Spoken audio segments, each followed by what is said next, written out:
It's 11:55 p.m. and I'm done. 10 hours of crawling under sinks, wrestling with rusty pipes. My hands raw, my back screaming.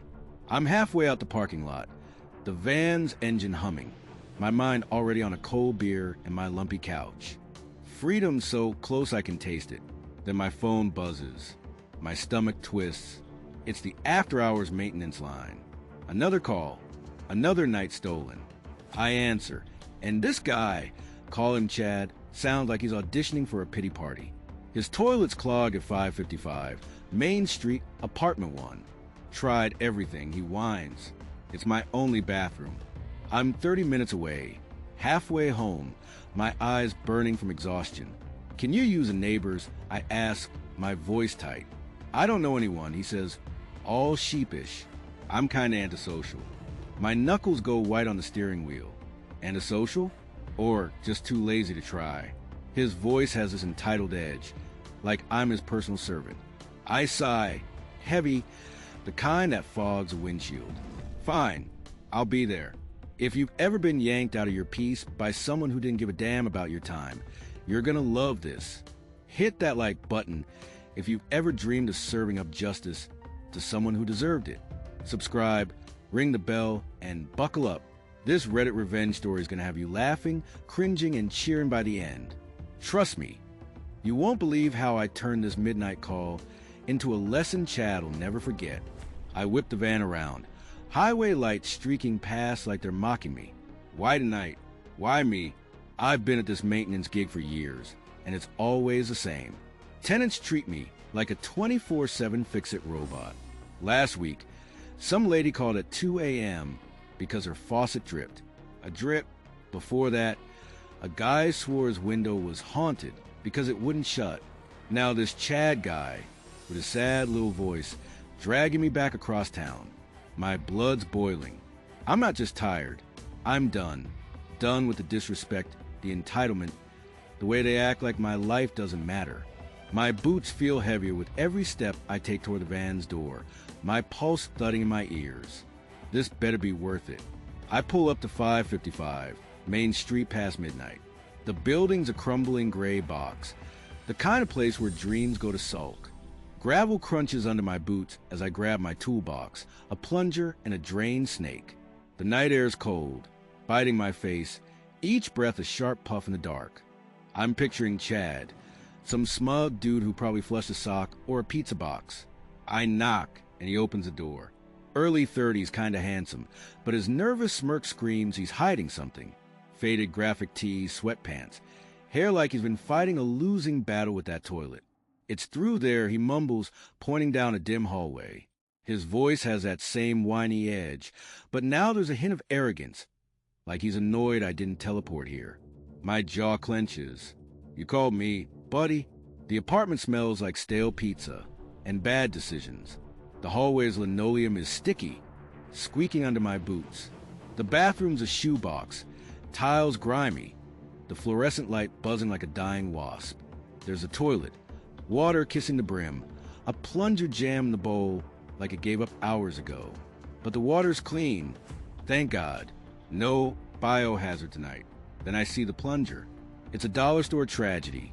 Flimsy stick, rubber so thin it's practically a napkin. I pick it up, and it flops in my hand like a dead fish. My blood pressure spikes. This guy dragged me across town at midnight for this? I've been woken up at 3 a.m. for leaky pipes, screamed it for taking too long to fix a light bulb, and now this, some cheapskate who thinks this an unclog a toilet? It's not just a plunger. It's everything I hate about this job. The laziness, the disrespect, the nerve. I toss the pathetic thing into the tub. It lands with sad thwack, like it knows it's useless. I pull out my plunger, the Ass Blaster 3000, my pride and joy. Heavy duty, thick handle, suction that could yank a tire off a rim. This isn't just a tool, it's a weapon. Chad's hovering outside the door, probably thinking he's off the hook. Oh, buddy, you're about to learn. This isn't just a fix. It's personal. I've been disrespected one too many times, and this plunger's the last straw.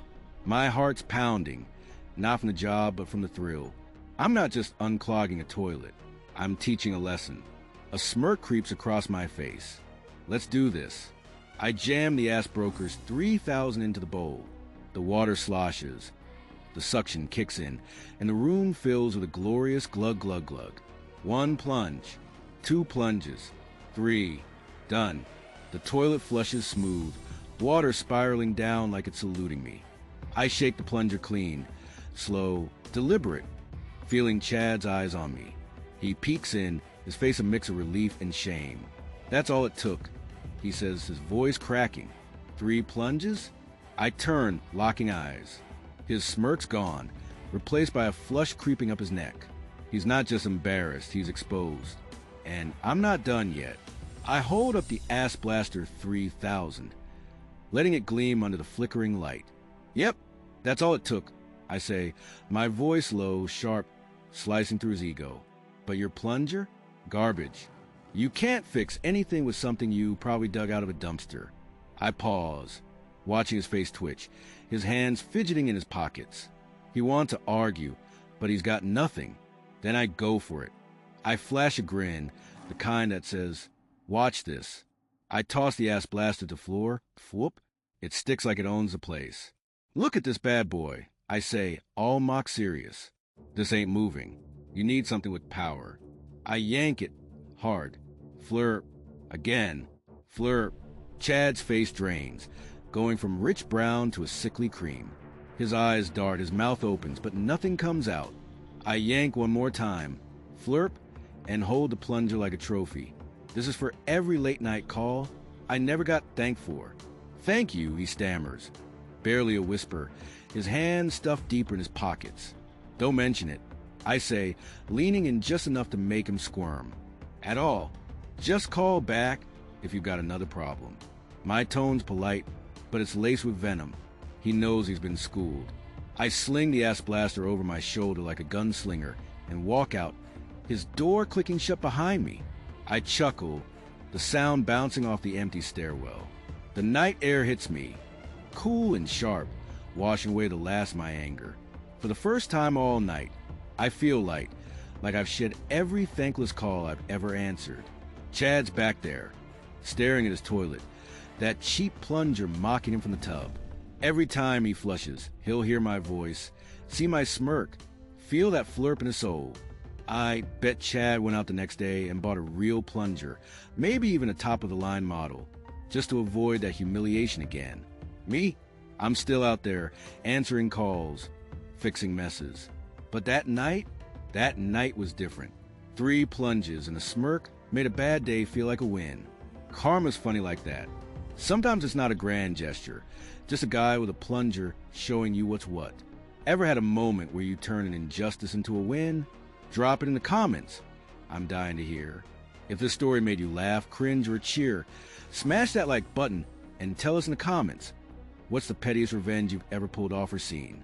Subscribe, hit the bell, and stick around for more Reddit revenge stories that'll keep you hooked. Thanks for watching, and I'll catch you in the next one.